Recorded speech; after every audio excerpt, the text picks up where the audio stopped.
ওয়ালাইকুম আসসালাম রহমতুল্লাহি ওয়া বারাকাতুহু। আল্লাহকে ঈশ্বর বলা যাবে কি? কেন আপনি ঈশ্বর বলবেন? যদি কেউ বুঝে না আল্লাহ কি, তাহলে তাকে বললেন ঈশ্বর। মুসলিম আল্লাহকে আল্লাহই বলবে। আল্লাহ নামের বিকল্প কোনো শব্দ নেই, আল্লাহ। এই জন্য আপনি দেখবেন সালাত আল্লাহু আকবার, আযান আল্লাহু আকবার, জবাই করুন বিসমিল্লাহ আল্লাহু আকবার, আযানের সময় আল্লাহু আকবার, হজরে আসওয়াদ চুম্বকের বিসমিল্লাহ আল্লাহু আকবার, তাই না? হজরে আসওয়াদ থেকে চুম্বন,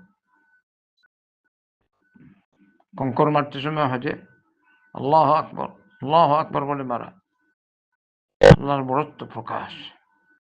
আল্লাহু আকবার, আল্লাহু আকবার। আর এই সময় আমরা তাকবীর পাঠ করব, আল্লাহু আকবার, আল্লাহু আকবার, লা ইলাহা ইল্লাল্লাহ, আল্লাহু আকবার, আল্লাহু আকবার, ওয়ালিল্লাহিল হামদ। অনেকটা মানুষ আল্লাহ আল্লাহ বুঝে না, ওকে বোঝানোর জন্য বলবেন এটা ঈশ্বর। যেভাবে একটা মানুষ যদি সে গড ছাড়া আর কিছু বুঝে না, গড বলবেন বুঝাবার জন্য, কিন্তু তাকে ব্যাখ্যা করবেন যে গড মানে কি। যদি অন্য তিনি এক মনে করেন এটি কথা হচ্ছে গডে, কিন্তু তার হলো না। আপনি গডের গড মানে বুঝাতে হবে, ঈশ্বর মানে কি এটা বুঝাতে হবে, আর নয় আমরা আল্লাহই বলবো।